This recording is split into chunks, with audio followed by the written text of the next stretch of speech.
Hey everybody, Coach B, NXG TV. Man, what a great event this weekend, Trussville, Alabama. Strike Hard Productions event number 58.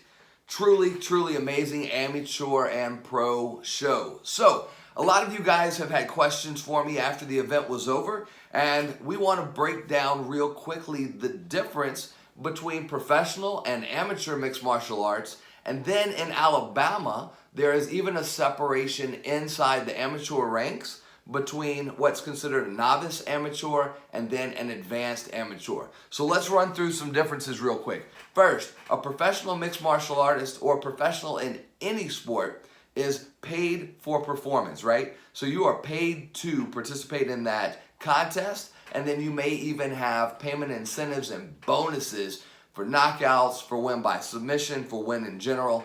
You may get a purse bonus where that's concerned. An amateur obviously cannot be paid to perform because that would by definition make them a professional. So what is an amateur? What is the purpose of amateur sports, especially amateur MMA? It's to build experience. That's the single answer. Amateur sports allow you to build an experience so that you can one day turn pro with a stable platform and foundation. Now, unique to Alabama, and where some of the questions came into play for our spectators at Strike Hard 58, the delineation between novice amateur and advanced amateur. So in the state of Alabama, per the Alabama Athletic Commission, your first two fights as an amateur, you are considered a novice because these are your first two times stepping into the cage to test yourself and get your feet wet in mixed martial arts. Third fight forward, you're considered an advanced amateur. And there are some rules differences along the way. So real quick, we're going to split down novice amateur, advanced amateur, and then professional. So kind of safety rules, if you will. As a novice amateur, you will wear shin pads as well as MMA gloves, and of course, cup and mouthpiece. You may strike to the head when standing. You may kick to the head when standing. However, as a novice amateur, there is no true ground and pound. So what does that mean?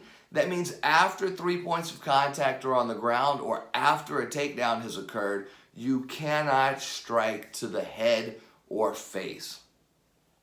Also, in amateur MMA in the state of Alabama, there are no rotational joint locks below the waist. So what does that mean? That means you can heel hook.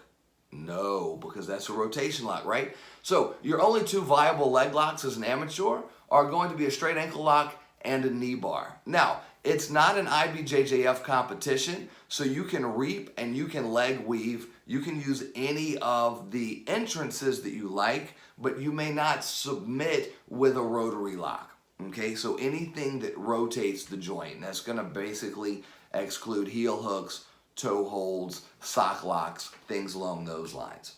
Now, fast forward to advanced amateur. The shin pads come off. Ground and pound is now open. There are still no knees to the head, and there are absolutely no elbows allowed. That's going to carry over all the way until you turn pro. Once you turn pro, floodgates open. You can punch to the head, kick to the head, knee to the head, elbow to the head. Once takedowns occur, ground and pound is completely legal. Fists and elbows. Additionally, those rotational torque leg locks, your heel hooks, your toe holds, etc., they all become viable attacking techniques as well. So if you would, think of it like junior safety rules, where each leg of the game or each depth of experience that you have encountered kind of opens that portal for you to be able to more fully use your skills. And backwards thought helps keep you just a little safer along the way. So without ground and pound in the novice ranks of amateur, you're actually going to have the possibility for more cage time, which means more experience, because the fight is less likely to get stopped via TKO after a takedown or other referee stoppage. I actually think it's a pretty cool rule and think it helps grow and cultivate fighters, which ultimately will improve the sport. Anyhow, guys, if you have further questions or comments, drop them below. Don't forget to ring the bell, like, and subscribe to our page. And once again, I'm Coach B with NXG TV. One love, guys.